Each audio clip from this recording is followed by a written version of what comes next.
মানবিক কুমিল্লার উদ্যোগে এই কুমিল্লায় বিভিন্ন সেবামূলক কার্যক্রম চলছে। চিকিৎসা সেবা কার্যক্রম প্রায় কুমিল্লার অনেকগুলি ওয়ার্ডেই এখন শেষ পর্যায়ে আছে। চিকিৎসা এবং ওষুধ বিতরণ এই মানবিক কুমিল্লার উদ্যোগে চলছে।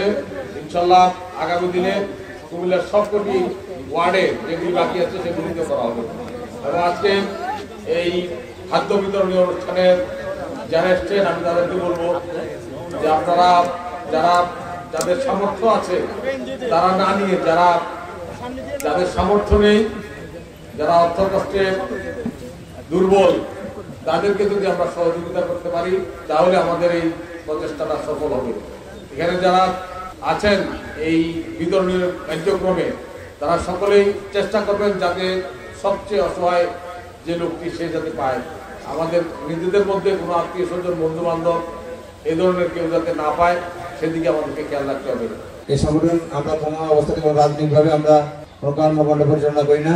আমাদের এই মানবিক কুমিল্লা থেকে আমরা সামাজিক কর্মকাণ্ড করি। বিশেষ করে আমরা আমাদের মহানগর 27টি ওয়ার্ডে আমরা ফ্রি মেডিকেল ক্যাম্পের মাধ্যমে বিনামূল্যে ওষুধ বিতরণ করছি অসহায় দুস্থদের মাঝে। পাশাপাশি আমরা আমাদের বিভিন্ন সামাজিক কর্মকাণ্ড এবং আমরা মহানগরের বাইরে আজকে প্রথম আমাদের মানবিক কুমিল্লা কর্মকাণ্ড পরিচালনা করছি।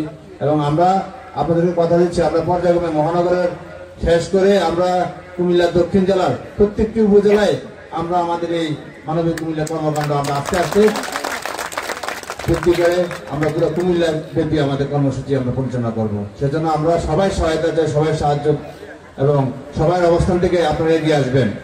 আপনারা ইতিমধ্যেই, যেহেতু আমি দলের দায়িত্বে আছি বিএনপি কুমিল্লা মহানগর সভাপতি, আমরা আমাদের দলের ভারপ্রাপ্ত চেয়ারম্যানের নির্দেশ মেনে আপনারা দেখেছেন 5ই আগস্টের পরবর্তীতে আমাদের দলের ভারপ্রাপ্ত চেয়ারম্যান আগামী রাষ্ট্রনায়ক দেশনায়ক জনাব তারেক রহমান আমাদের প্রত্যেকটি দলের নেতাকর্মীকে নির্দেশ দিয়েছেন ভয় দেখিয়ে নয়, মানুষকে ভালোবাসা দিয়ে মানুষের মন জয় করার জন্য। আমরা সেজন্য আমরা আমাদের মানবিক মূল্যবোধ থেকে আমরা মানবিক কাজের মাধ্যমেই মানুষের মন জয় করার চেষ্টা করছি এবং আমরা আমাদের এই কর্মকাণ্ড অব্যাহত রাখবো।